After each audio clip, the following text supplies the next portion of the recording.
Hello everybody and welcome to another episode here on the Shulkercraft server. As you guys can see, we've got an awesome statue behind me of the Shulker built by SCP if I'm not mistaken. Anyways, today we are going to be building a game of sorts, and it's going to be very similar to the death games which Etho built on Minecraft. It's going to be very similar to that. If you know what that is, that's obviously going to give you a hint of what we're going to be building, and if you don't worry about it. I'll be explaining a bit more about the game later on. However, the game is going to be called the Combat Games, and it's going to be a really awesome way to get some more PvP action here on the server, as if we've got not enough already, because we kill each other quite often on here. But yeah, it's just going to encourage a bit more in PvP, which is going to be really cool. We are going to be building it here in the mountain. I've prepared a few things, as you guys can see. The Combat Games coming soon. But here I've already prepared a few things in the chest. Also prepared a few things for a path that we are most likely going to be putting it through the water here. I thought that would be pretty cool, connecting it to this path right over here. So I'm going to get building a bit, and I'll show you guys a bit of progress just now. So guys, I've done quite a bit of progress here on the outside, mainly the entrance to this place, which is looking really nice at the moment. I think having these like rocks bulging outside looks really nice. I think I decided to take the rock out further, rather than just fill it all in with dirt. I thought that would be quite a cool little feature, because inside it's almost going to be like a civilized cave. No, I think that's not how you said. However, it's going to be like a cave with a few wooden struts and stuff like that. And then over here will be all the redstone mechanism behind the game, which I'll be describing in a bit. But yeah, so I've done the exterior. I think it looks pretty good. I may be obviously doing a few more details with a few more plants here and there when I also bring the path around. That's also going to be looking good, and obviously the interior needs a lot of work, but I think we are going to head on and do the redstone. So guys, I've completed the redstone now, and now I'm going to talk a bit more about how this game actually works.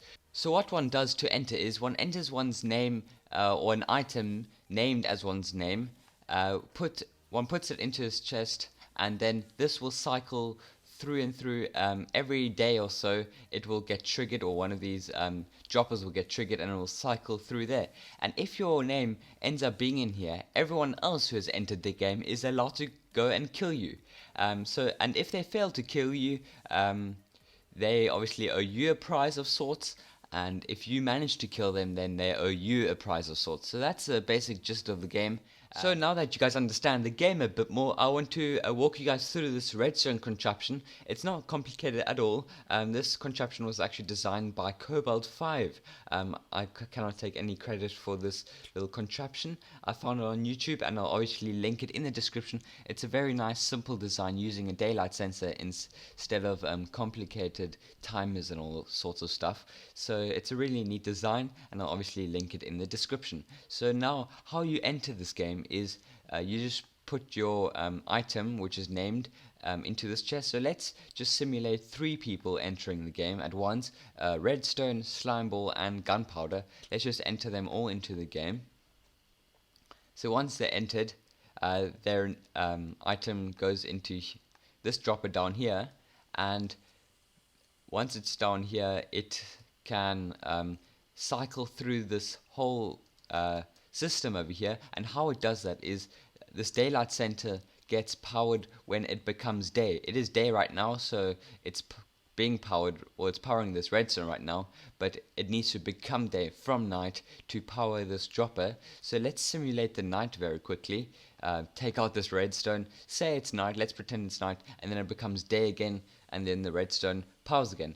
And then as you guys can see, there's a dropper here. This dropper spits the cobblestone into this hopper, and then we just get a little signal from this hopper using a repeater, and then that unpowers these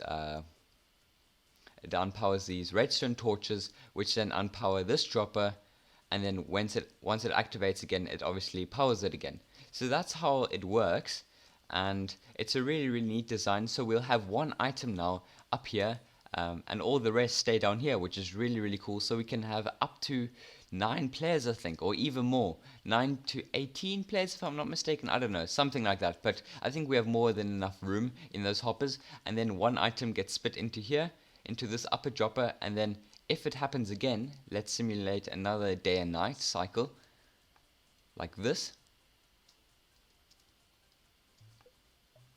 Another item from down there gets spit into this dropper, and then the one that was in here will get spit into the chest. So that's a really awesome way to get a randomized item into this chest, and then constantly cycling with the others, of course. And that's a really cool way to get random names to go kill. And I think it's a really cool system. So that's how we're going to detect who is the victim, and obviously if you have entered the games, you are allowed to go kill the victim if he is online.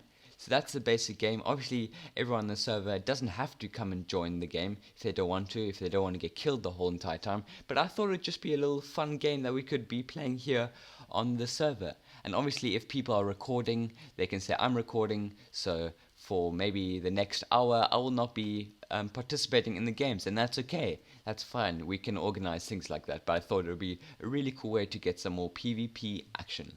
The room is done, and so is pretty much the whole entire game. All we have left to do is now the exterior, which we are going to be doing in a bit. However, I want to show you guys the interiors over here. I think it all turned out very nicely. I obviously did all this in a creative world before, and it has turned out very nicely indeed. And as you guys can see, I've also cornered off the redstone over here with some nicer blocks, and I also just put another chest in here with an instruction, which I've got in my inventory at the moment, which is meant to be over here, but let's just go ahead and read the instructions. So this may give you a very clear overview of the whole game if you haven't understood it already. So the combat games, what is it? A game of PvP where you can kill and be killed in an instant. A randomizer chooses a random participant who becomes the target. The target can be attacked by any of the other participants of the game. If the person fails to kill the target, the person has to give the target a diamond, and if the person succeeds, the target has to give the person a diamond. Rules. These apply when attacking and being attacked. No notch or golden apples, no potions of any kind, no lava buckets, no flint and steel, all other armor or weapons with any enchants are allowed. How can I enter? Take a piece of paper provided in the chest and rename it using the anvil to your own. Then place your name inside the target chest and press the stone button on the left. This will reset the chest, entering your name. Once you have finished the battle, please record the result in the combat log provided. So here I just showed an example, and then helping the person you killed with getting his, her, or her items back is always a nice thing to do. Have fun testing out all the new combat features on your friends. And then assign there, and that's pretty much the game. I think I've pretty much described everything that I need to in this book. However, if I always need to add a few things or change the rules a bit, I can do that by just changing it. And here is the combat log, which doesn't have anything in it yet, so we'll be adding all the attacks and all the results in there in the future.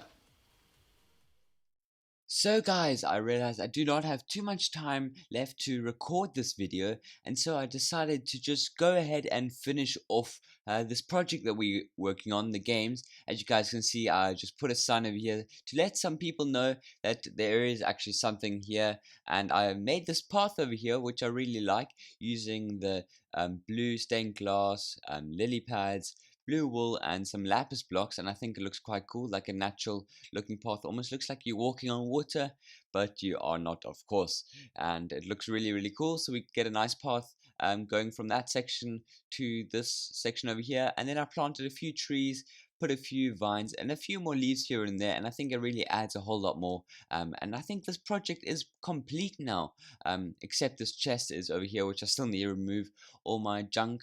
I still need to remove that probably back into the community storage. I'll do that in a bit. But as I said, I'm running out of time to record this video, and the reason for this being is because I'm going on holidays tomorrow morning, and I won't be able to record much more. So I need to get this video uploaded to you guys as soon as possible. I'm most likely actually going to be scheduling it. So when you guys are watching this video, I am already going to be on holidays, having a nice time on the beach and stuff like that. But I hope you guys enjoyed this video and this project. I think this project really turned out very nicely. I really like this game, and I hope all the other members like it too. So thank you guys all so much for watching. It was a real pleasure to record this video. Subscribe to my channel if you haven't already, and be sure to hit that like button as well on this video. But thank you for watching, and goodbye.